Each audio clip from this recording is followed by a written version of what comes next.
Hey, folks, one of the Redneck Country podcast. You're on with Real Redneck Todd Millard. Of course, we got the almost guy, Real Redneck Bill. Tom Bill, are you there? I am here, and it's a beautiful night for a podcast. I don't know about that. I haven't been outside as normal. Well, I'll tell you, one of the things that makes it a beautiful night, I'm sitting in my chair here, and beside me, I have this sign that says tea time anytime. Tea time anytime. What? Right there, right beside me in my podcast studio. Nothing says manly like tea time anytime. That's it. Nice cup of old Italy tea. and a couple of purple knitting needles sitting there. Some metallic. Yeah. Yes, they were quite flashy. What are you working on right now? Socks? Scarf? I'm not telling you. It might be your Christmas present this year. I hope they were the right gauge. Yeah, you would know. The things you learn when you got to buy some knitting needles. Yeah, there you go. Oh, I appreciate that. Well, Merry Christmas. It was a little late coming, but thank you very much. And who else we got with us tonight? Sitting beside me, as always, this is Patriarch Redneck Country. My father, Real Redneck Don Millard. Dad, is your mic hot? It's hot, and it was a lovely night for a walk to a podcast. Oh, a walk. Did you wear your clickety-clacks? Nope, didn't have to. Walk on the road. No spikes, walked on the road. He's walking on the wild side. Yep. I'd sooner take on the cars than the ice and snow on the sidewalks. It is one of those days where I think spring is around the corner, but can't come soon enough. I can't do anything out in the garage. I can't work out outside. It's just minus 21 one day, and it's going to be plus 8 this week. It's ridiculous. I heard that. Yeah, that's insane. But anyway, so where are we going this week? Well, I think before we get rolling, we just got to give a respectable shout out. It is kind of a bummer. I just tell it how it is, but we lost one of our own this week. And so it's been a little tough around here when you say, what'd you do this week? But my cousin, Matt, my dad's nephew, he was one of our own, real redneck country, crazy fisherman, and lost him to 37 years old to liver disease. So it's kind of but we got to pay our respects because he was a good dude. He was a real redneck. He's one of us. Yeah, my condolences to you and your family. That sad times, I can't imagine. Thank you, Bill. It was a sad day. Yeah. So, but we will fish in his memory when we hit the gun club. We'll remember he went with us a bunch of times with the gun club, natural hammer targets. So we'll, we won't forget him.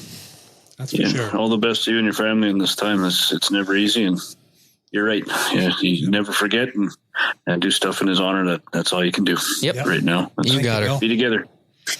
True story. So from there, we will try to flip that and in redneck fashion, because that's who he was anyway. And we will go on and talk about our redneckness. And so, Dad, we know what me and Bill did this week. Yeah, we got to save that one a little bit. Oh, we've got a story. And then last week, I tried to coerce Dad into telling kind of a controversial story about his old hunting buddy, which it's a pretty quick story. And I think we're going to be able to tell it. I might have to edit some things, but we'll see how Dad tells it. But aside from that, Dad, do you care to share what you did this week aside from anything like that we've already mentioned? But the only thing I did this week was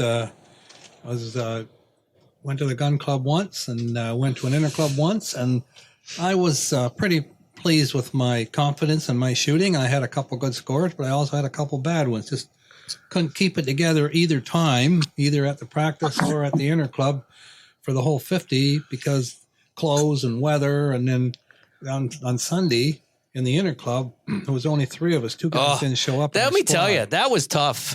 I used to enjoy lesser number squads because when you're rolling that good score, you want to get it over with as fast as possible, right? And keep that gun coming up and keep hammering targets. The less time you have to think, the better.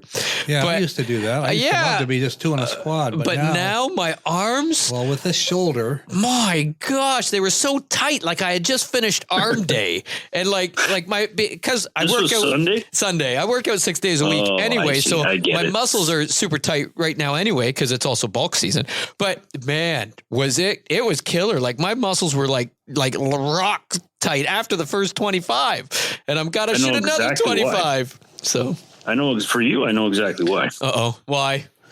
Well, I mean, you're just not used to walking so much. But, Here we go. and I think that was part of the issue. Where, from the day before. Yeah, you're not wrong. We'll get into that. I'll tell you what. I'm still feeling the effects of that. No doubt. I'm Darn not near surprised. killed a man. Well, my shoulder's still coming back too from having the muscles ripped off that bone that hold. I don't know how to describe it, but He's so raw when he wants sympathy, eh? anyway, Yeah. Right? It's like, well, my shoulder, I might have tore a ligament or so, but tore it? no, I he's got like, the muscles where ripped my off. muscles were ripped off my They are. bone. They are. Like one of those dolls that your daughter has where you rip the arm off and put it back on or something like that. They are. It's like a horror movie. He's gone through a horror movie, folks. did. He recovered, I'm and now serious. he's gone shooting. And I we're haven't going to hear recovered $1 yet. man. Both And you're gonna muscles- hear about Jeez, it. Will you be quiet? He actually Both just hit me. muscles are He hit ripped me. off the bone, and I'm told that there's Children's other services. there are other mechanisms that you can use, but I still can't get my arm as high as I'd like to, and it gets tired in a hurry. And with only 3 in the squad, not 3 at the shoot, but 3 in the squad, that you're shooting, you could even have time to rest the gun in between. And there was a couple of times I went to put the gun up and couldn't get it there. I had to put it down and then throw it up higher again. Is that what was breaking our rhythm? I couldn't Yeah. figure it out. And then I wasn't getting the gun in the right place each time. But I needed to slow down a little. But either way, it was tough. But I shot one good score in one round, but not the other. And Wednesday night at practice, I shot a 24. I was pretty pleased with that 24 and that cold and all bundled up with clothes and can't move. But I liked Wednesday night too. Wednesday night was good for I me. just got to put them together to shoot a good 50. That's all. You wait till the summertime comes. I shoot with Frank's dad, and he's got a shoulder problem too, and it's kind of scary the way he shoots. He one arm, he shoulders the gun the way it's supposed to, and this other arm, because he can't extend it to the forend, he puts it right behind the trigger guard. Yeah, that's and where holds I the am. gun like that. Well, I'm not And- In behind front of the trigger guard or behind the trigger Just in guard? front. Just Just in front. Yeah, in the action. Just in front. Well, I'll tell Yeah. you, there was a shooter in St. Thomas, Tommy Allen. He's passed away now, but he would tell me hold the gun way up there. He want me to hold the gun right just in front, right under the action. Well, I don't. I usually hold it out further, but since this injury, I can't. I have to move the gun. I have to put my arm back. Well, in he a shoots little the tighter to heaviest gun on the body. shoots And the it heaviest does gun on make the a planet. difference. So I am learning to shoot different, hold the gun different, and I'm also still forcing myself every time I reach for the milk or anything in the fridge. I force myself to use my left arm to reach up in the top shelf because I'm not. I'm glad he used that strengthening my analogy arm because I or would getting the range believe. of motion. Yeah, I would believe he's reaching for food when he's working that arm out. No, the milk's on the top shelf. Everything else is reachable. When you give Todd a swat, you use that arm too. Oh yeah, I do. It's handy. That's why I don't feel it. No, it's a tough goal. I'm telling you, but I'm working on it. It's getting better all the time. But Good gee whiz, deal. I don't know how long it's been now. It's been quite a while, a lot of months. Yeah. So And then- I don't know if Dad mentioned it. I don't want to sound cocky or arrogant or anything, but I shot Already? a 48 on the Wednesday night league. Yes, he did. And he No, shot your dad didn't mention it because he knew you would toot your own horn. But there came in a 49, so bridesmaid. Yeah. Jeez, that was Bridesmaid. bridesmaid comment I sent you there. It was.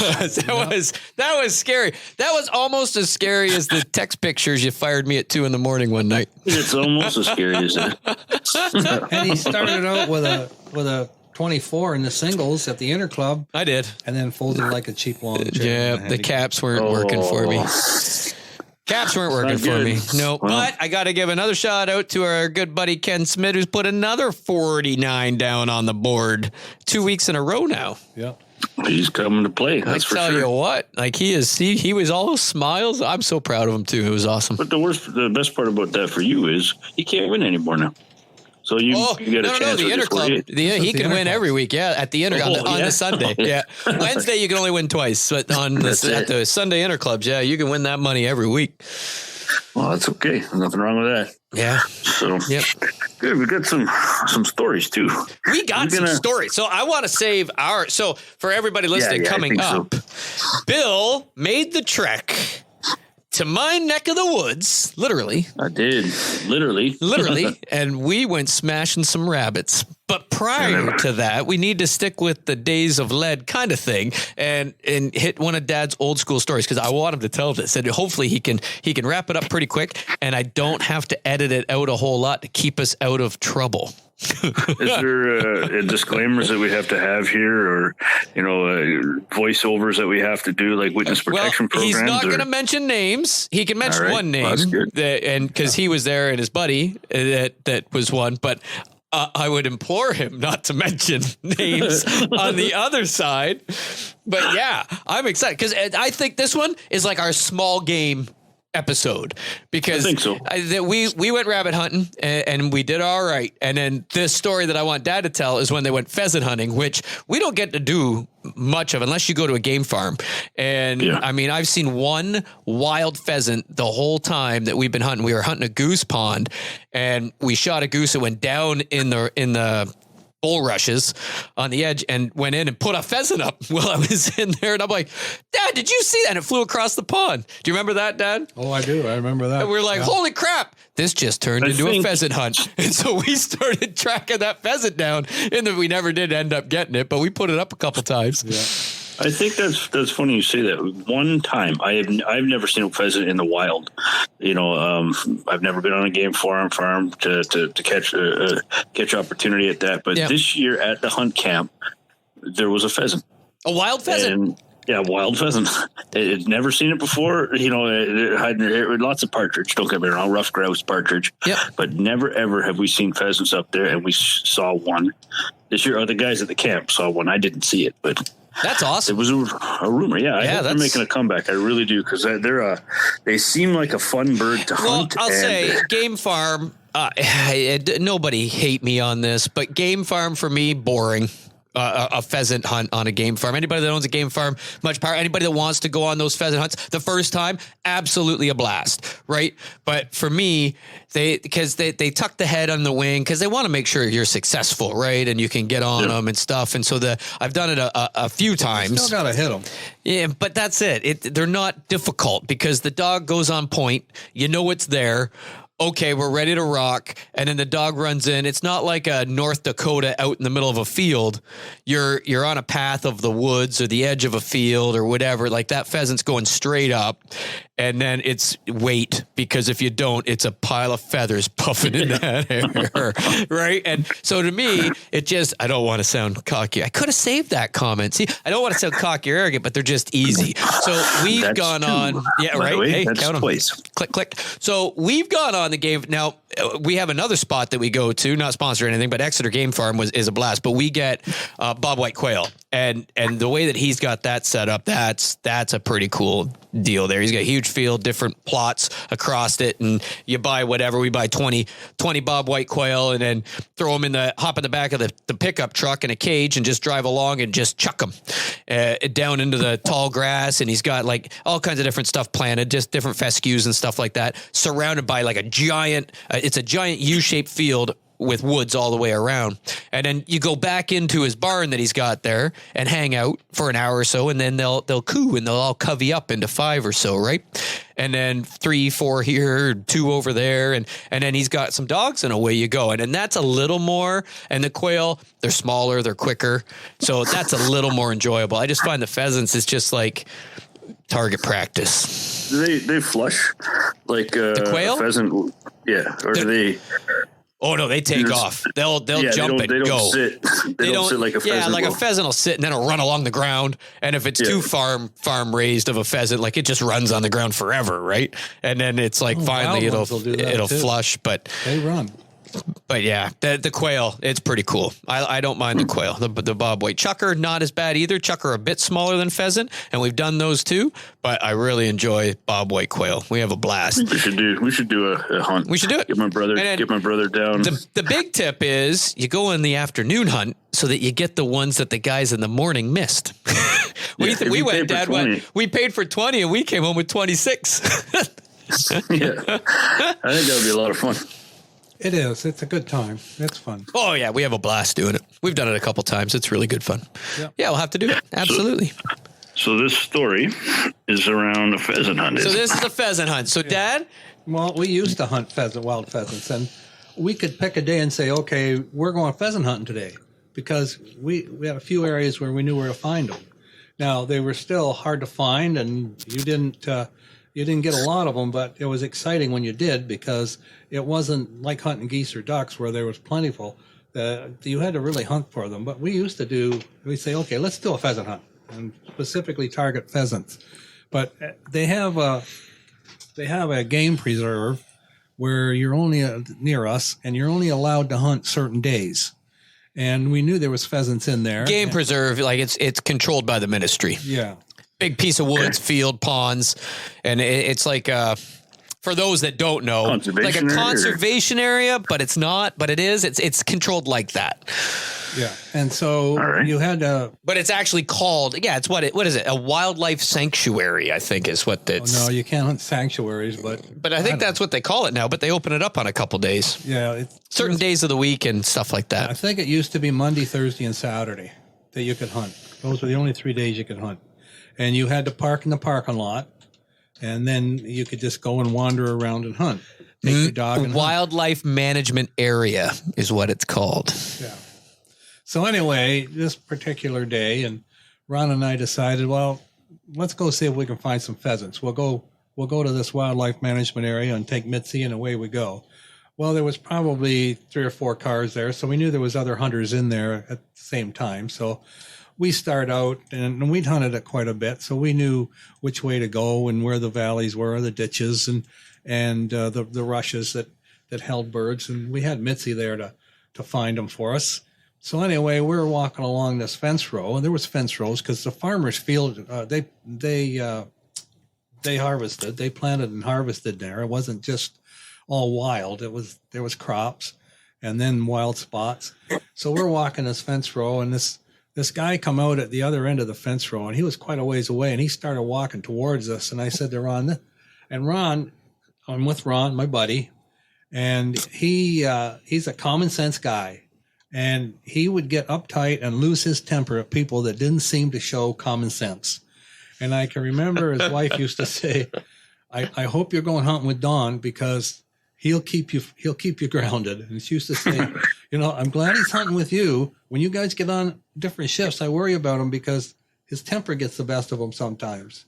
And so he just hates it when people don't have common sense. And I said, this is not a good thing. He just doesn't like stupid people. Yeah. This guy's I walking. Get that. Yeah. I really do. Right? Yeah. He's walking right to us down the fence row. And I said, he saw us hunting this fence row, and he walked right across the field and then started to come down the fence row towards us at the other end of the field. And I said, this is not a good thing. And I'm thinking, okay, we should change. Why should we change? He's the idiot. I said, I know, Ron, but we should just move aside or whatever. He obviously is coming right at us. And I really honestly don't know. I can't put yardage on how far away he was, but up come this pheasant, and this pheasant flew right at us, just over the fence, like be just over our heads if we were standing there. And this guy brought the gun up, and I said, he's going to shoot. And we turned our backs. Of course, we had our heavy, what do you call that stuff? Canvas. Cotton duck coats. And so we turned our back, and he shot, and he actually bounced the shot off our backs. No way. It didn't go through the coats, but it was like the shot carried far enough that it peppered our backs and our hats. It didn't hurt or anything, but it did hit us. So that's it just kept coming. And he did not. I can't believe he would have done that. Like, did he not see you, or did he not care? He saw us. He was just so anxious to get a bird, they're hunting, and he was there to get a bird, and it meant everything to him to get a bird before anybody else. And he's going to hunt where he wants to hunt, and he's going to get a bird, and he don't care about anybody else. And so you could tell that this guy is a friend. No, I'm kidding. I'm kidding. No, that was his attitude, because he did hit it. It come down, but he didn't kill it. And it was kind of running, and it kept running towards us. And he started, and of course he knew we were there, and we had guns, and he's yelling, "That's my bird. That's my bird. Don't shoot that. That's my bird. And he's yelling the whole time. He's running up the fence row at us. That's my bird. Well, I could see Ron's fist tight, and I could see him getting madder by the minute. This guy was not showing common sense here. And that bird ran up to us. Now, pause. Yeah. Bill, if someone bounced shot off your back, what would you do? I would definitely have to have a. Would your fist clench? Would you? The gun would be unloaded and put down, first of all, and then him and I would have a conversation one-on-one Right? about the importance of not shooting towards other people. I've got cheeks And to depending turn. on the amount of witnesses, we'll see what happens from there. I've got cheeks to turn, but they both turned when the shot came my way. I tell you what, that would have got my feathers ruffled for sure. If not only are you shooting close to me, but you're shooting close enough that the shot lands on me. Now we're going to have a conversation. It wasn't up in the air and then came down. Like it was down the fence row. So it was coming. But I didn't get all that excited because it was that far away. And I knew that we turned our backs and I knew we weren't going to die or anything, but the pellets did bounce off our coats. And so I thought, well, this guy's pretty stupid. We need to have a word with him. Well, anyway, that pheasant made it up to us and Ron just stuck out his foot and tromped down on that bird and held it on the ground. And so that guy's yelling, "That's my bird! That's my bird!" So neither one of us. This is my moved. favorite part of the story right here. He come up, he's kind of out of breath. He says, "I hit that bird. That's my bird." And Ron looked at him and he says, "You're right. That is your bird." And Ron pointed his gun at that bird point blank. Kawoom! And he blew that thing wide open. He bent over and he picked it up, guts and blood and everything hanging all over, and he smushed it into that guy's chest and rubbed it all over his coat. Then he took the guy's arm that was holding the gun and pulled it up and put it on the bird to hold he says, "Hold that bird there. That's your bird. Now get out of here and don't you ever come back." So he left. And Ron was a big dude. So he left. There wouldn't have been much left of that There bird was if he nothing shot left of that bird. Well, And- you seen a rabbit at 10 yards. And I was I did. standing there and I'm standing there going, "Whoa, thank goodness. Ron never hit him." Yeah. Yeah. Well, that took a whole lot of self-restraint, that's for sure. At that, I mean, back then things were a lot different too, because you could have probably got away with hitting them and not getting charged and all that kind of stuff and losing your firearms. Things are different these days. You got to be, even that tempered flares. People, even when you're 100% in the right. Oh, it don't matter. It doesn't matter anymore. Don't matter. No. But And you hit somebody with a gun in your hand, then the next thing you know, even though it's innocent, the guy deserved it, whatever. He had a gun. It's There's just- attempted murder. It's just a whole lot of hassle. It's just a big, that's it. a whole lot of hassle. Lawyers are That's a good involved. story. Yeah. So you don't do that anymore. But, dude, I hate stupid people, and I cling to that story. Yeah, I have no patience for stupidity, none at all. And I guarantee you, my brother's listening, and I guarantee you he's going to say the exact same thing, where he doesn't have that patience either. And I don't know if it's a Tom characteristic or what, but the common sense thing, I get it. When you don't have common sense, I just don't understand. I don't understand. Your elevator. This is logical to me. Yeah, your elevator doesn't go all the way to the top. We can't be friends. We can't be friends. No. This is not going to work out. I can promise you that. I was flabbergasted that the guy ran right up to us after that. Yeah, and no apology. Like it was nothing wrong. Yeah, it was nothing wrong. Like it blows my mind. Yeah.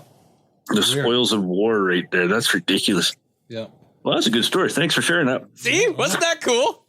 That was a great So story. in no way do we condone any kind of violence or any always respectful. But that was just a stupid dude. You just And some people need to be told. those people will make hunters look bad every day of the week. So you've got to make sure that you let them know you're a stupid person. Do not do that again. I tell you, there was a guy, the guy we used to hunt with, was hunting out west. I won't mention any names or nothing, but he had a very serious conversation with somebody out there because that guy used his gun as a set of binoculars. Oh, And you don't do that either. My friend, he had his binoculars up and he was scanning and scoping around looking for deer, whatever. And he happened to see a individual And the guy I know was full orange, like he was supposed to be. And this guy scoped him from across whatever with high powered rifle. And his excuse was, well, I didn't have binoculars. That's a firearm. You're pointing at a person. Well, that was the conversation. I don't know the context of the passions of the conversation, but that was it. He was out west, and I didn't have binoculars, he says, but so I just wanted to see, who you were or what you were. And my friend there, the guy I know, said, you better go invest instead of binoculars, because you better not be doing that to other people. I have to post-lude this whole conversation with, I feel the way that we do our gun licensing nowadays really instills that stupidity out of people. Yeah, I think so too. It's unbelievable. We went to a gun show down in Michigan, and it's like a massive fair, like tables. It was where the Detroit Pistons played at the Palace of Auburn Hills. And so we go in, and there's tables and tables, like rows and rows and rows of vendors with guns. And so what do you want to do when you pick up a gun? Well, you want to shoulder it and see how it comes up. And I'm a shotgun guy, so I want to put this up and see if it comes up to where I can shoot it, right? So here I pick up the gun. Well, it is so packed. There are so many people, so many tables. Like, this place is insane. I can't put the gun up. I'm trying to figure out. So I end up aiming up at the sky, right, to see if the gun goes up. Well, then I go to put it down, and it's not almost, it is second nature. Like, it's just instinct. I could not put this gun down because I want to set it down, and I'm going to point it in the direction of somebody, because there's people 360 degrees, and I'm fighting with myself trying to put this on the table, and I can't. And the guy that's running the booth grips it out of my hand and puts it down, looking at me like I was like stuttering with it for like a minute and a half. And he's like, you're an idiot. Instilled in us, right? But it is. And so I will give our gun course credit on that, right? It's just second nature. It's like, you don't even think, you just know, you just don't. And however they've done that, they do it well. Because I'll tell you, I don't point a gun in an unsafe direction. It's done that well. So when my kids know that. I mean, when I'm cleaning the guns around the house, because I clean my guns, unlike some people. But when I clean the guns, in the field sometimes. Sometimes in the field. Yeah, sometimes we'll get there. But that message is instilled in my kids. From guns are not to be feared; they're to be respected. They're to be used as tools, and we can have fun with them, but we need to be safe. And that's it. And assume all firearm is loaded, and do not point a gun, loaded or unloaded, at a person. Period. That's it. There, we've done our disclaimer. That's it. So that was our public safety message for today. Thank you very much. Normally sitting around the fire, like we say, sitting around the campfire having a conversation. I'm not sure we would have ventured there, but because we're trying to make sure that whoever listens to this knows that this is not normal for hunters, folks. Yeah, these are anomalies that we make sure we nip in the bud, but they really don't happen anymore because of our gun courses now. I believe they've done well. Anyway, all right, Bill, what did you do this week? Well, I tell you what, I'm not going to talk about my Thursday and Friday, because I had 2 days off work, and they were fantastic. No. I at least want to bring up your Friday. What are you talking about? Friday was a great day. Yeah. So how was that a great day? Well, it snowed, first of all. So you had Friday off during a hunting season, multiple. I mean, there's coyotes that's open. Oh, that's There's true also too. rabbits that are open. But instead of that, Bill, what did you choose? Choose, CHOOSE, to do. We booked this in advance. We went to the Scandinave Spa in Collingwood. I was the biggest real redneck at the Scandinave Spa. And I loved I'm every pretty minute sure that's a title you can hold that isn't really that hard to beat. Well, I tell you, just for everybody who gets this picture of what Todd does at spas with his hair and all that stuff, because I find it funny that during the exact same time when I was at that, you were looking for a new hair clipper or set of hair clippers for doing something with your. No, I had an ad on Facebook. My phone listens to me. somebody You said don't haircut, justify and it that. came up some cool haircuts, and I'm like, hey, Yeah, right. I might want one of these. Anybody want to give me some weigh in on this? But yeah, so Bill's like, I know- I'm going rabbit hunting with Todd on Saturday. Well, I better hit the spa on Friday. Better hit the spa, I can't go have my nails all out of sorts. Right. And Wendy will back me on this one, because Wendy's been to the Scandinave Spa in Collingwood, and there's two things that you couldn't do. One, be quiet, because the Scandinave Spa is some place where you need to be quiet. Sounds like a boring place to me. Big signs everywhere. Quiet zone. No, they had the quiet police. That's my. They even put signs up, because that's my They do. problem. Rules are made to be broken, Bill, and you Well, tell. and that was, I I was have going to a say the second problem. thing. I have a is your problem with inability authority. to read. Yeah. So, Is it in Braille? I have a problem with Yeah. authority. So if you put a sign up, I'm gonna struggle. I'm gonna be like, no being loud. Whoops, sorry, I was reading the sign. yeah, that's why, but the Scandinave Spa is hot pools, hot tubs, and cold, and then eucalyptus. Like, have you ever seen Apocalypse Now, when the guy goes, the horror, like you can't see it there. It's awesome. Gets into your lungs. There's a infrared sauna. There's the one with the wood fired and rocks. And I tell you what, I don't was have not a clue muscle. what you're talking about. Yeah, you do. Yeah, you do. There was not a muscle or a bone in my body that had an acre of pain until Saturday. So everything good I did for myself on Friday. You did it in the wrong order. Yeah, absolutely, I did. Everything good I did for myself on Friday, I undid on Saturday.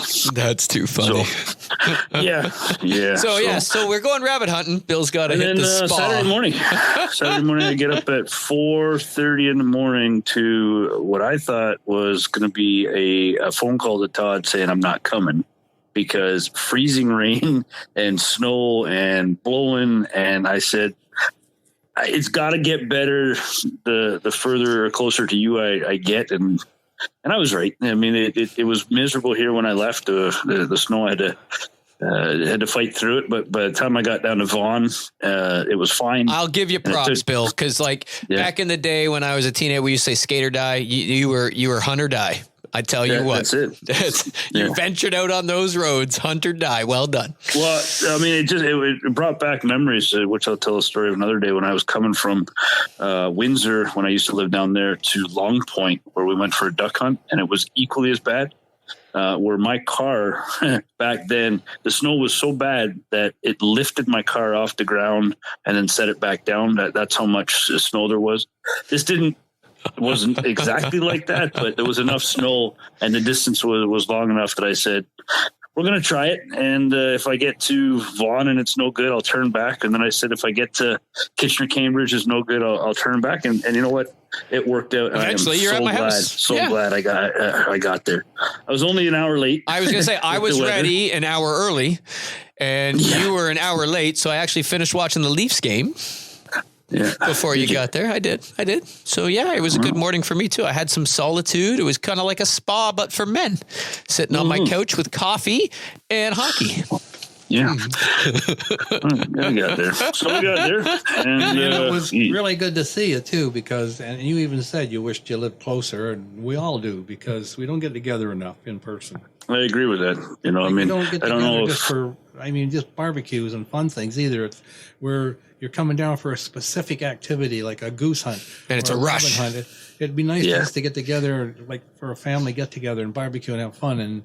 And it's quite a drive for you, and it's a horrendous drive. Yeah, I enjoy the time that we get to spend there, and I enjoy the company. And I don't know if your wife could put up with me that much, but more so than us going up there. She puts up with me, and your wife putting up with us. That's Candace would welcome some men in the house, I think. No, you think so? We'd probably get there to like a honeydew list.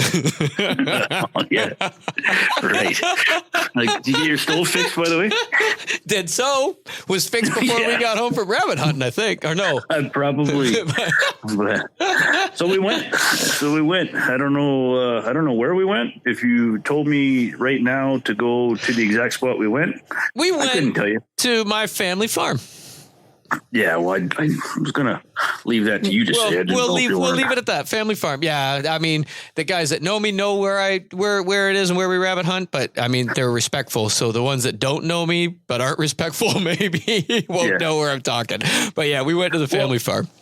Well, and I tell you, I had no idea what to expect because I've shot rabbits before. I've shot 2 rabbits in my entire life. One time was I think I've told the story a couple times on the podcast. You couldn't eat it. I couldn't see anything but the body. I couldn't see the head at all. And I was a young kid, first deer hunt ever. We took a break from doing deer drives and I went for a walk in the woods and I saw a rabbit. I'm like, I'm going to bring something back to the camp. And I brought back mush. It was nothing. You shot it with your high-powered rifle? No, I shot it with a 12 gauge. I had 12 gauge, but I shot it at about 10 yards. Yeah, that'll do it. Full body with a 12 gauge, 7.5, and there was nothing left. I was proud as everything to bring that back, and my dad looked at it and said, "There is nothing we can do with this. We're going to say our respects and get rid of it." And so, then the second time was on a goose hunt with that. I shot one, brought it home. It was the best thing that we ever put in the stew pot, and it was not hunting anywhere close to what you and I did. And I got to say, it was a phenomenal experience. So you want to get into where we start? Yeah. Well, I guess we start with how we started. So have you, so you never hunted like that, like rabbit hunting, like that. Nope. So that's the only way I've ever rabbit hunted. Now you introduced me to something new, and it was just the way they're sitting, I think, because I've never been, maybe it's my personality, that patient, and all of my rabbit hunting time that taught me was with Dad. And so Dad, when we're going through the woods, he's a bull in a china shop. And I've even had buddies say, I want to be like your dad. Like he just goes, there's thorn bushes and crap. He just pushes through. And if you're too close, you're getting smacked in the face. I mean, that's just how it is. Those branches are coming back. And so that's how I rabbit hunt as well. We go in, now we do it in together so that you got a guy watching and you got one kick in the brush. But so we parked, there's tracks that lead up to my family farm. And so we'll hunt the edge of the tracks all the way, and they're not used anymore, been ripped out, yada, yada, yada. So we'll hunt all the way up to the family farm. And then we go into the woods on the family farm. And so hunting with Dad, I've always hunted the woods where there's, I don't want to say it's new or fresh trees, but always close to the edge of a field, and then where there's lots of brush piles, bramble, or trees falling down like logs where the rabbits will hide up underneath the log jams. And so that's been our success in the woods. When I started hunting with Scotty, he introduced me to the tracks, and it just so happens that the family farm has tracks leading to it. So you get the best of both worlds. So it just depends on, and now that I've hunted both, I find it depends on the day, if they're more out in the woods or more out along the tracks. And so really hunting. You know what? I heard what you guys were talking about leading up to this hunt, and I figured 99% of our success would have been with those tracks. Yeah, and it depends. I think it depends on the weather. And I was concerned because you were coming down, and it was, I want some snow on the ground. I don't want a lot of snow because the rabbits won't come out. They won't run. They can't get moving really good on the snow, and I'll find they'll hunker close to their hole, right, and not come out much. If there's a dusting, though, I love a dusting because I can see their brown bodies against the white snow. Perfect. If there's no snow, it's pretty tough because there's rabbits out. You just can't see them. So it's like flashes of brown. So we had snow, and I was concerned because we had a good, I don't know, would you say 2 inches and then a crust on top? I'd say, yeah. And I think the crust, tough walking. It was tough walking. I think the crust on top saved us because the rabbits, they normally with 2 inches of powder snow, it'd be a little tougher for them because they'd be sinking. But with that crust on top, they could run on it. Now, where I was really concerned was the wind, and on a windy day, like they feel that cold too. I find that they're not out that much, and it said there was going to be lots of wind. But the way we went, there was no wind. And it was great. And the sun even started to come out around 10 o'clock, which was wicked. But yeah, we got there about 8:30, 8:45. And that's right. So we hit the tracks and started going. And normally we'll put up a couple on the tracks heading up to the family farm, and we only put one out, and it was right close to the family farm. And normally we'd put out a few before that. So I was feeling a little, my feelings might have been right that this was going to be a bit of a tough hunt, But that first one, you were a pretty good guide there. I'm sorry. Could you say that again? Not that I want to sound cocky or arrogant. You didn't hear all of what I said. You only listened to what was important. I said a pretty good guide for the most part is what I said. The most part. Now I'm always about bettering myself. So I really, as this goes on, I need you to point out where I wasn't. Carry more shells. That's all I'm going to say. But so the first rabbit that you kicked up as a good guide, I was walking the tracks and you were pretty pumped up to try to get me a rabbit, which was just cool. So you're walking down in the lower portion of the tracks, kicking about up 5 brush. yards off the side of the tracks, right in the junk, right? We got I don't know, ragweed, I call it, and then there's some little trees that have blown over and little trees standing up with vines all around them, and that's the brush that the rabbits are in. So I was going through and kicking that like crazy, thinking, my gosh, Bill, you stay up on the tracks, you keep an eye down on this little ravine or up on the it went up and down kind of, and you just keep an eye in front of me because I'm going to push them forward, and you look for that movement, hammer them. And so that's exactly how it worked out. And I envision it to driving and blocking deer. You know, when you push a little bush, you know, you get your driver going through there and your blockers on the other end, and that's just the two of us. We work together for the entire hunt. But this one, you know, just for the first rabbit, you kicked that rabbit up, and all I could hear was rabbit. And you took 2 shots and missed, and then No. So let me clarify. Let me ask you, Bill, did he have enough shells to get through the day? Well, hold the phone. Hold on. Did he have enough shells to get through the day?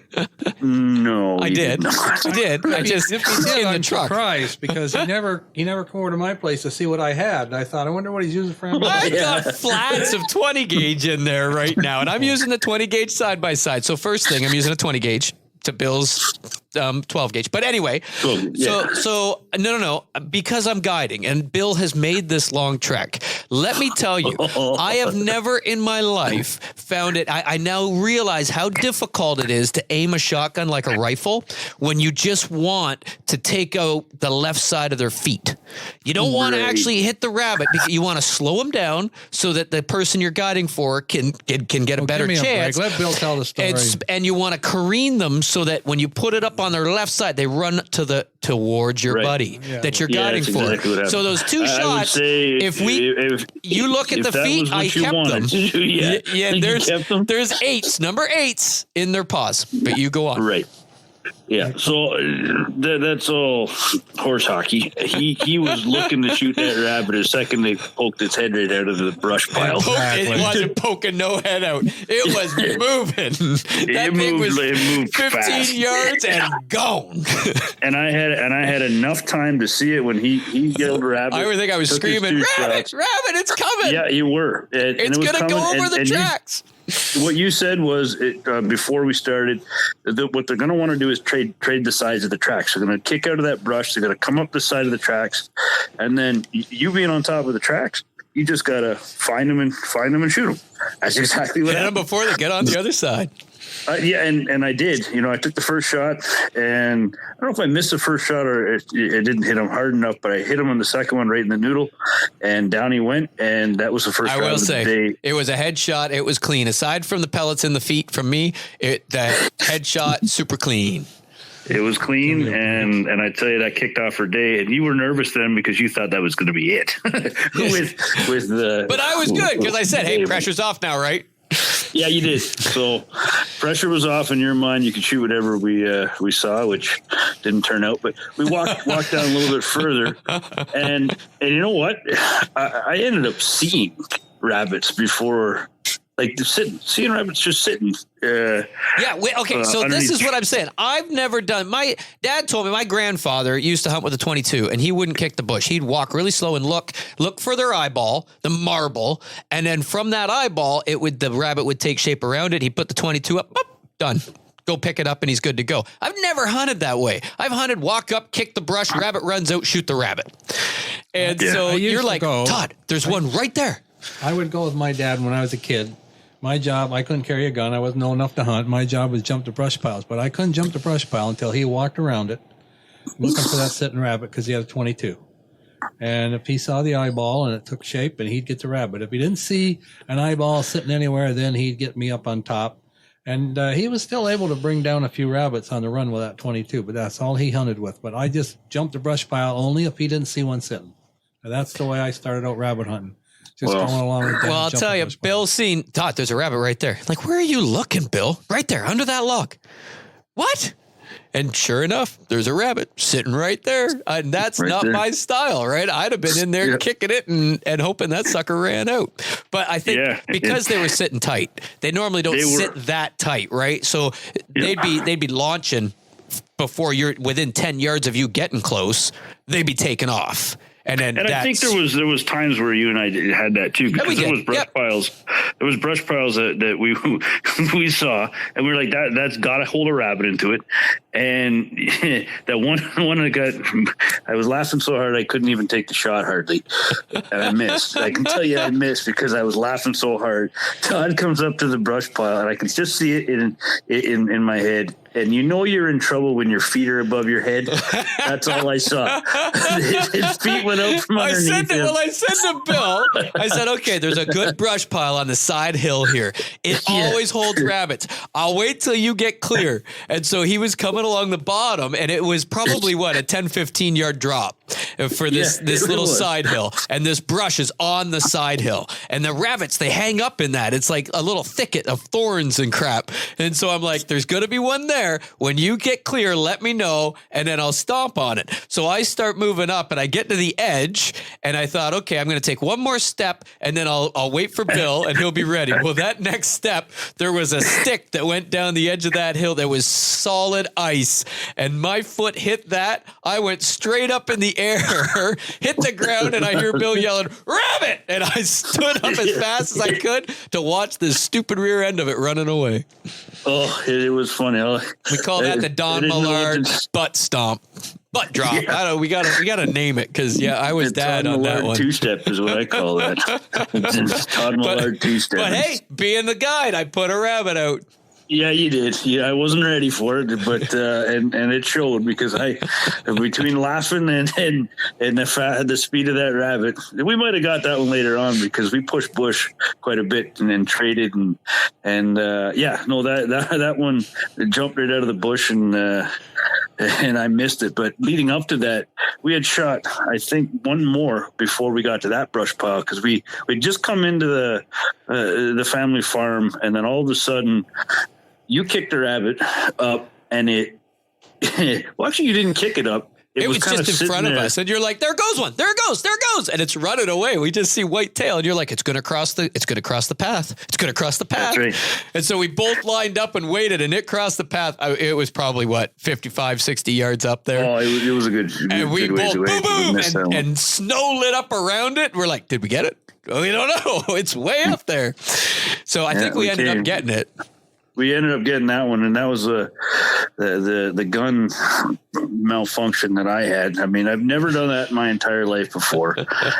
Give Todd an opportunity to sabotage my gun, and he did that right on the spot. I tell you. So I had, okay, go ahead. Well, I just want to say I had shot a rabbit there. I had shot that rabbit because you had chased it back into the bush and missed it twice again, and it came right up, and then it saw me and stopped. I was probably good guy. 15 yards. 50, yeah, good guy. 15 yards right in front of me. I don't mind shooting them on the run, but I don't mind shooting them sitting still either. So I wasn't waiting for it to take flight. A rabbit in the hands worth two running in the bush. That's what my thought exactly. And it only took one shell to shoot that instead of two. And I was running low on ammunition, so I was thinking, you're like, I only got 7 shells left. I'm like, 7, we're good, man. We're all right. You're only allowed 10 rabbits between the two of us. Well, and that was it. I don't know if it was my confidence level in the guide or not, but I didn't bring that many shells. I brought 2 boxes of shells, but with me in my pocket, I only had, I don't know, 2/3 of a box of shells. So maybe 18 shells total I had in my pocket. I don't think you started with that many. Probably not. No, I think you started with like 11. 10 or 11, not even. It wasn't many at all. But the one shell that I put in the gun, I put in backwards. I put it in the tubular magazine, and I don't know what I was thinking. I've never done that as long as I've been hunting. I shoved the shell in backwards. I didn't even get it all the way in the magazine. I thought, now I'm in trouble. So luckily, not to sound cocky or arrogant or anything, but your rabbit guide is also an amateur gunsmith. Right. Yeah. And to a point where I would believe that, because when we get the gun pulled apart and put back together, now I can only chuck 2 shells into But I was able to get that shell out, was I not? Yeah, you were. You were able to get that shell out. And it just teaches me I need to carry more tools and not rely on my guide. We were almost heading over to the family farm. We were. We just said that, and we grabbed a stick and tried to get things working, but then that shell popped out, and I had the gun completely apart, all of it apart, sitting in the middle of the path, just frozen snow and stuff. And then we start putting it back together, and we got it all in there. We did. I even said to you, said to you, this piece this way, right? Yep. Dropped it in. Yeah. Dropped it in. And that piece that I said that to was right. But there was a one piece that was in that gun that I found out on Sunday morning when I cleaned the guns was in upside down and backwards. And that was the only piece that you put in that gun. So I call sabotage, because you only had 2 shells that you could use. You needed to make sure that I only had 2 shells. That's what it was. See, I'll let you have that. But I will say, I was just happy. We even said this, that a good hunting partner is happy even when you get to shoot rabbits. Well, I'll give you that. And that was honestly, that was part of the fun, was being able to work as a team to go through. We weren't hunting as individuals. I ended up shooting more than you did, but at the same time, we both worked hard. I didn't run under shells like you did, but we both were. So you don't know, Bill. Like I'm telling you, did you keep any feet? Dad, you kept some of the feet, right? You got to check them. Check the feet. Check the feet. I can tell you for sure, I've got rabbit pelts in my garage, and 2 of those rabbit pelts, one of them for sure, I couldn't take the inside skin off because it was so full of holes. So I think that one had to be one of the ones you shot. Here we go. But I just missed the feet on and then you finished it off. I was a little high, but yeah, it was awesome. I mean, Dad, there was one time that we came up that same side hill, because we normally, when I'd hunt there, I hunt with Scotty or hunt with Dad, we'll come down into there and we'll do a big loop and go back and then go the other side of the tracks, and that's that. But because we had rabbits move it, like we ended up with 5, spoiler alert, we ended up with 5 rabbits, but I think we seen 15 to 20. Yeah, I would say the numbers were quite high, and it's not that we got shots at 15 or 20. There was rabbits that we pushed that, they just beat us. We were looking to go into the brush to the right, to the left, and all of a sudden it was gone before we got there. And then there was other times. Yep. But then there was other times we basically stepped on almost stepped on one before it would get moving. Yeah. So it was kind of weird. There was no consistency to where the rabbits whether were they're moving. sitting tight or they're out frolicking. Like, it was bizarre. That's what I mean. They're usually either sitting tight or they're out moving. So your eyes, and where that is a problem is when they're sitting tight. Well, then you got time. You can go jump brushes, and you really got to stomp on the thicker brushes and really watch for them to bust. You don't have to be looking ahead. Now, if they're not sitting tight, you got to be looking ahead. You don't need to worry about looking right close to you, because they're already wary. You're coming up and they're running ahead. And that's when I find it's even easier, because you're watching way up there and you can see the movement and choreograph where they're going to go and be able to pick them off. But this last Saturday, with a mix of both, you didn't know whether to look right below your feet or look ahead. So the ones looking that were flying up ahead, you were looking down at your feet. And when you're looking down at your feet, they're gone way up ahead. Vice versa. Yeah. Like, you're looking way up, then they're jumping out right below you and they're beating you, getting behind brush again. And it was fun. Don't get me wrong. When you're putting that many rabbits down, there was one time we came up that hill and we had already kicked the brush once, and we went back to it, and we put 2 rabbits out. 2 more. And two more came out. One went Bill's way and one went my way, and Bill missed his. So come on. We said at that time, all right, let's split up. You go find yours. You go chase yours down. I'll go chase mine down, and then I'll meet you back at the top. And okay, well, to piggyback off our comment of a good hunting partner, and really, I want to get to this, is what makes you successful rabbit hunting is we talked about the landscape right along the tracks in that bramble. Sure. From this podcast, you should have gotten where the rabbits sit now, right? Under fallen logs, on the edge of the fields, on the edge of the tracks, on the edge of pathways, where it's really thick easy brush access and in that thick brush.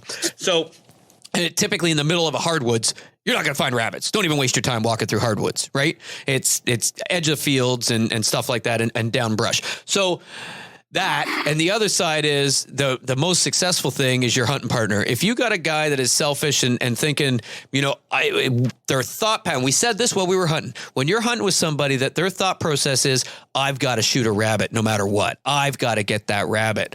That overtake somebody when they want to harvest something so bad they don't care about you and they're gone and take off on their own. And when they're pushing bush, they're pushing it for themselves, not to, like when I was jumping on brushes, I'm kind of angling to make sure, okay, I got to make sure that this comes out so I can shoot it in the foot and push it towards Bill.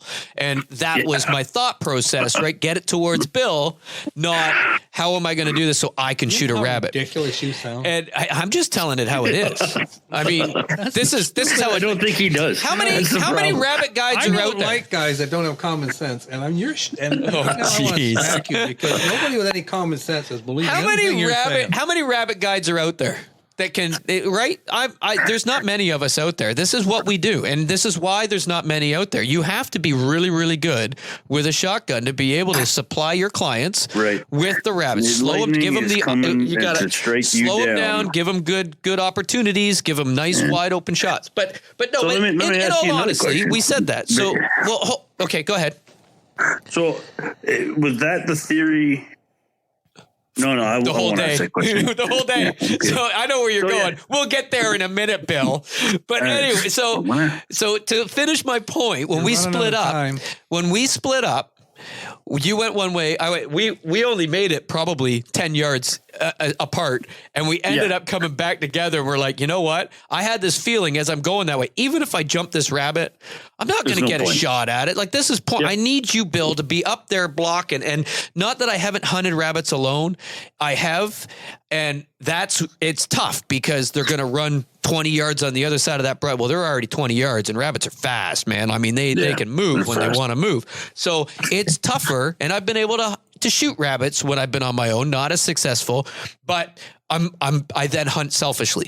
But when you're with somebody, oh my gosh, I didn't want to be apart. And I came back and I'm like, hey, Bill, where are you? And you were like, I'm right here. I'm like, I was already coming back because I was like, it wasn't worth it. Yeah. And that's, I said, I don't think we should split up. And you said, well, that's why I'm walking back to you. I'm thinking I don't want to split up either. And so we shared that. And so when you have that is the most important thing, I think, when you're hunting rabbits, is that partner that they're not overcome with, I've got to shoot a rabbit. They got to be overcome with, we got to shoot a rabbit. Yeah, and that was the whole point, was getting, like, it was a shared success when we pushed that. And actually, I'm clinging to that shared success comment. I'm clinging to that. You carry on. That's what it was. I mean, when we came back together there, we actually, it wasn't 2 minutes after that we kicked the rabbit up.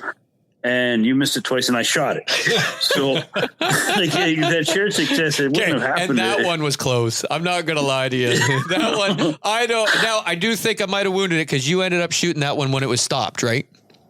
No, because that's the one that I then unloaded 8 more shells at. No, that was the second. That was the one immediately after that. Honestly, that was immediately after that, because the one that was stopped, I hit that one, and I thought it was graveyard dead. It just ran up behind a tree because I found it. Right, that's right. It was done. That's right. Yeah, that one, and then the second one that we it peeled around. Yeah, I got you. And it came back, and I could see, and I learned from my previous experience, because that one peeled back around.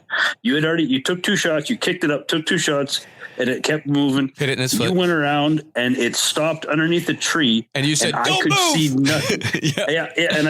and I couldn't see anything of it besides the body. And I learned from my experience. I said, Todd, I can't take the shot. And you moved, and it ran. And then I had a clear shot, hit it, and I thought it was graveyard dead. Yeah, you went to pick it up, and it jumped up and took off, but it made it 10 yards and fell again.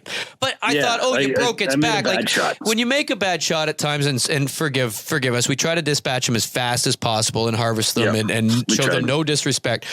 But often, if you hit it in the back end, it can drag itself a little bit with its front feet, or you break its back. It just lays there, and you got to quickly put it out of its misery, so to speak. Right. And this, it's the it's the dark side of hunting, and it happens, right? You make a bad, you always want to make a good shot, but when you make a bad one, you just efficiently then go and finish it and harvest it as fast as possible out of respect. Yep. And so I went to go this pick one that I rabbit thought up was in it. done, and I've never seen a rabbit come back to life. It's laying there. You got right down to grab its feet, I did. and that thing sprung to life and scared the crap out of you, and took off 10 yards and just drove itself through the snow like a plow, and then dropped again.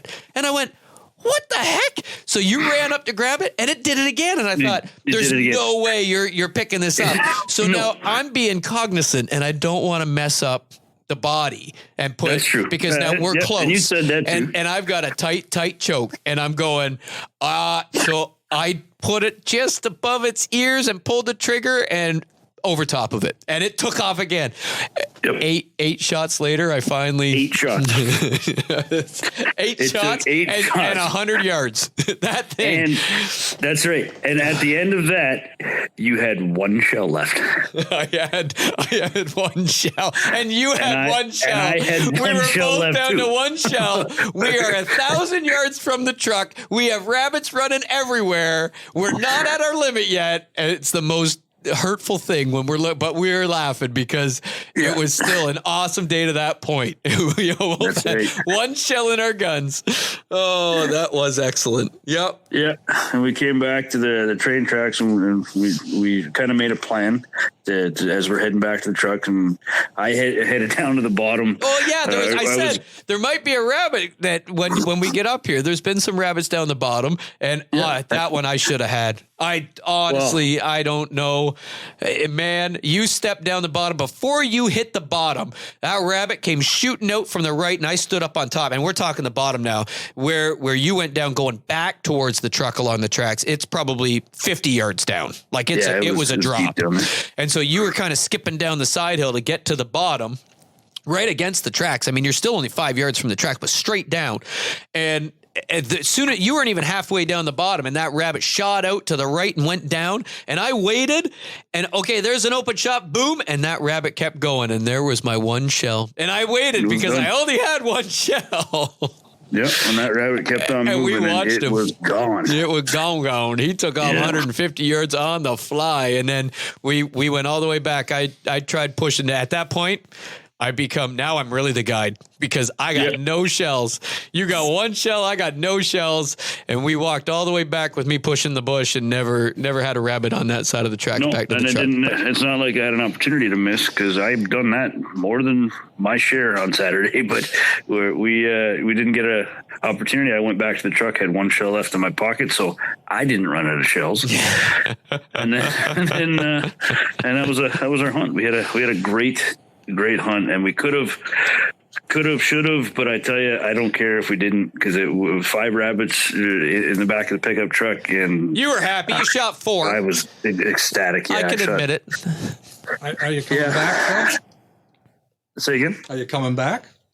Oh yeah, if you'll have me, I'll gladly be back. It was a good morning. We had rabbits everywhere. It was pretty wicked. They were flying all over. I mean, normally we're in and out of that bush, but we circled that bush like 4 times because every time we came around, kicked the same brush, there was more rabbits. It was just like they were breeding on the spot. It was a very good experience for me because I found out Mr.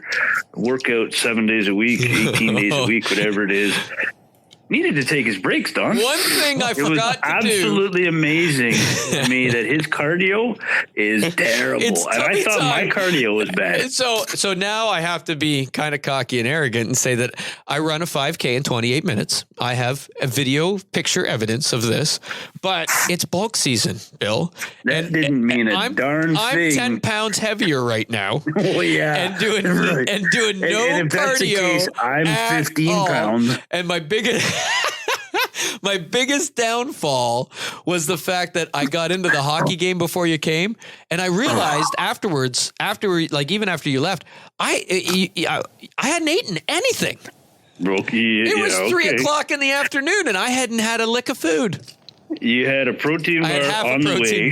Half a protein. Did I have one on the way. And no. you had 100 excuses as to why you needed to take breaks.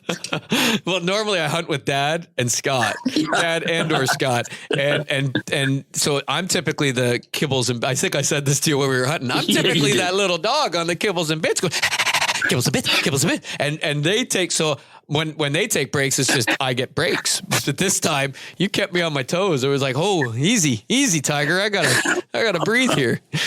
But I mean, that's just evidence of a good guide. That it was somebody had it easy walking on the tracks, didn't need to take breaks. The other person was climbing up and down mountains and kicking over trees that are 12 inches in circumference. Had a nice leisurely Sunday or Saturday morning walk is what I had. Walk and shot.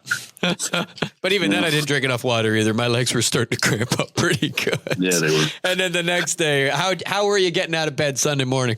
Tired. I said to Candace, I just undid everything I did on Friday. Good for me. No doubt. I was tired. Sunday, I had a nap Sunday afternoon just because it was. Had a nap? I could. Yep. I had a nice little nap before Super Bowl on Sunday. I relaxed. It was. I did some stuff with the rabbit hides.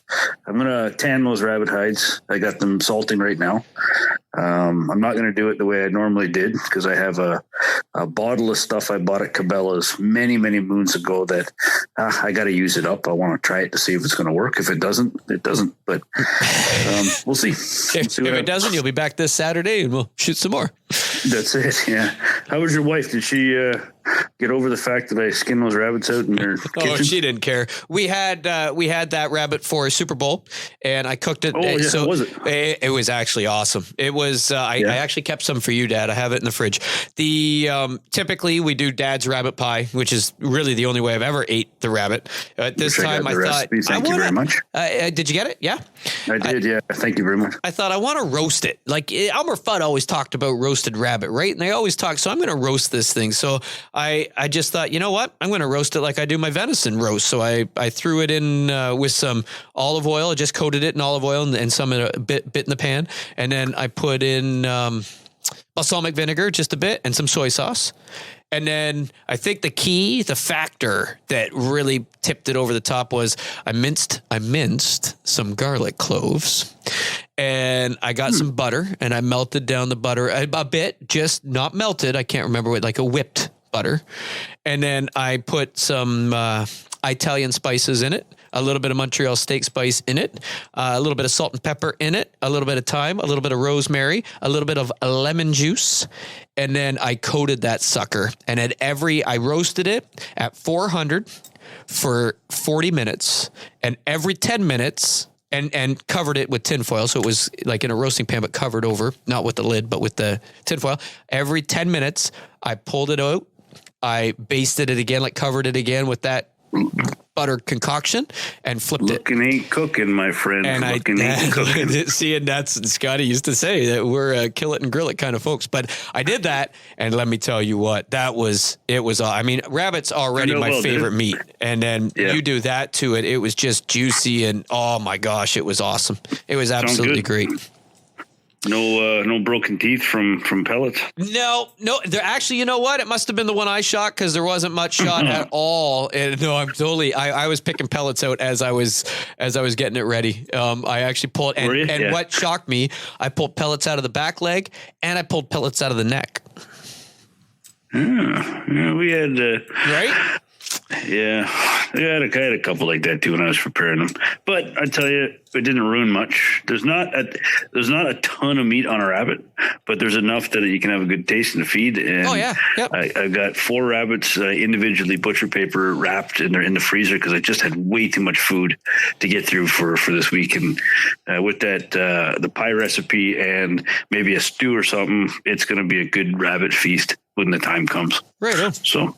No, I appreciate the guide services, the hospitality, the pepperettes that I got from your dad there were fantastic. I had 2 of them on the trip home. Did you like them? Did you enjoy them? They were goose, and I thought they turned out really good. Yeah, they did. They turned out real well.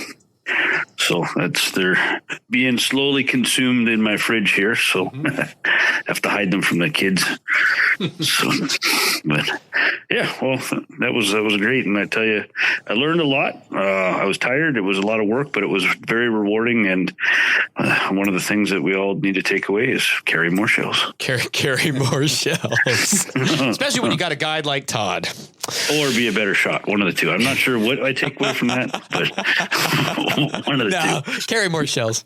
Yeah. That's fun hunting. You shoot 5 like in the first 5 minutes. I mean, well, that's not fun. Yeah, that's not fun. That's not fun. Yeah. There's a lot of space around those rabbits. That was my problem. There